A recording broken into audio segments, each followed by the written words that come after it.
मेरे में चित्त को लगा देता है। बहुत कठिन है भोग विलासिता का त्याग करना। मत प्रसादात् तरिष्यति, मेरे कृपा से वो पार हो जाता है। पशुओं की बात अलग रही। परीक्षित, मनुष्यों में भला ऐसा कौन है जो इस संसार वैतरणी नदी से बिना भगवान के पार हो जाए? कौन है ऐसा? इसलिए मंगल में भगवान का चिंतन करो। असत विषय भोगों से अपने आप को भटकने से बचा लो। परीक्षित, कोई कोई साधक अपने शरीर के भीतर हृदयाकाश में विराजमान भगवान के प्रादेश मात्र स्वरूप की धारणा करते कि मेरे हृदय में भगवान विराजमान है, और हृदय में भगवान का ध्यान करते हैं।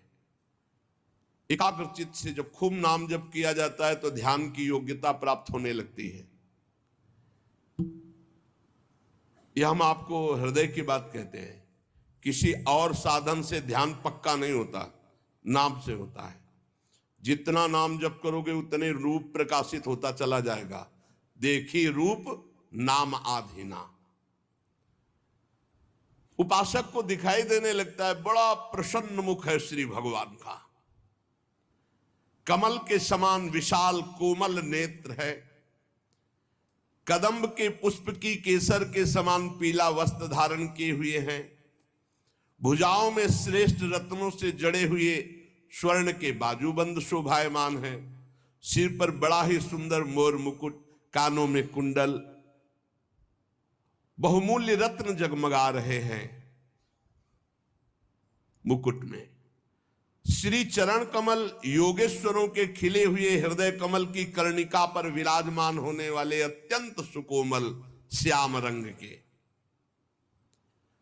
प्रभु के हृदय में श्री वत्स का चिन्ह है, गले में कौस्तुभ मणि, वक्षास्थल में कभी ना कुम्हलाने वाली पुष्पों की माला, कमर में करधनी, अंगुलियों में बहुमूल्य अंगूठी, सी चरणों में नूपुर, हाथों में कंगन और घुंघराली लटे बहुत ही सुंदर मन हरण करने वाली चिकनी निर्मल घुंघराली श्याम वर्ण की।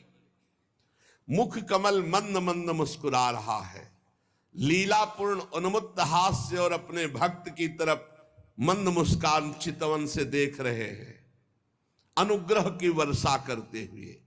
जब ये रूप हृदय में आता है उसी समय सब कर्म बंधन छिन्न भिन्न हो जाते हैं। बिना भगवान के रूप दर्शन के कर्म बंधन, इसे भगवत प्राप्ति कहते हैं। भगवत